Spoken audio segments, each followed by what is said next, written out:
Hi friends, welcome back to my channel. இந்த வீடியோவில் ஒரு இன்ட்ரெஸ்டிங்கான அப்டேட் தான் பார்க்க போகிறோம். டாலிவுட் முன்னணி நட்சத்திரமாக இருக்கக்கூடிய விஜய் தேவர்கொண்டா ராஷ்மிகா கல்யாணம் பற்றி தான் பார்க்க போகிறோம். February 26 இவங்களோட மேரேஜ் நடக்க இருக்குது. ஹைதராபாத்தில் வந்துட்டு இவங்களோட ரிசப்ஷன் நடக்க இருக்குது March 4 கல்யாணத்துக்கு முன்னாடியான கொண்டாட்டங்கள் இது வந்துட்டு. இந்த ஹோட்டல் வந்துட்டு ஒரு ஆடம்பர நிகழ்ச்சிக்கு மட்டும் பெயர் பெற்றது. திருமணத்துக்கு முந்தைய கொண்டாட்டங்கள் வந்துட்டு நேற்று முன்தினம் தொடங்கியிருக்கு. இவங்களோட கல்யாணம் நாளைக்கு வந்துட்டு February 26 உதயபூரில் நடக்க இருக்கு. நெருங்கிய உறவினர்கள் மட்டுமே 100 பேர் வந்துட்டு இதில் கலந்துக்கிறாங்களாம். திருமண விழா வந்துட்டு சிட்டில இருந்துட்டு 30 கிலோமீட்டர் தொலைவில் இருக்கான். ஆரவள்ளி மலை உச்சியில் அமைந்துள்ள ஐடிசி மெமெண்டோஸ் ரிசர்ட்ல வந்துட்டு நடக்குது.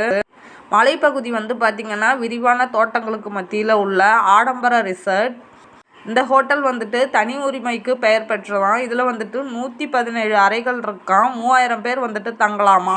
ஆடம்பர நிகழ்ச்சிக்காகவே இது வந்துட்டு இருக்கக்கூடிய ஒரு ரிசர்ட்னே சொல்லலாம். திருமணத்துக்காக விஜய் தேவர்கொண்டா ராஷ்மிகா குடும்பத்துடன் சில தினங்களுக்கு முன்பு வந்துட்டு ஹைதராபாத்ல இருந்து உதயபூர் புறப்பட்டு சென்றார்கள். திருமணத்திற்கு முந்தைய கொண்டாட்டங்கள் நேற்று முதல் தொடங்கியிருக்கு. இன்னைக்கு பார்த்தீங்கன்னா ஹல்தி மற்றும் சங்கீத் விழாக்கள் நடைபெறுமா. ஓகே ஃப்ரெண்ட்ஸ், உங்களுக்கு இந்த வீடியோ பிடிச்சிருந்தனா லைக் பண்ணுங்கள், ஷேர் பண்ணுங்கள், கமெண்ட் பண்ணுங்கள், மறக்காமல் சப்ஸ்கிரைப் பண்ணுங்கள். தேங்க்ஸ் ஃபார் வாட்சிங். Keep supporting.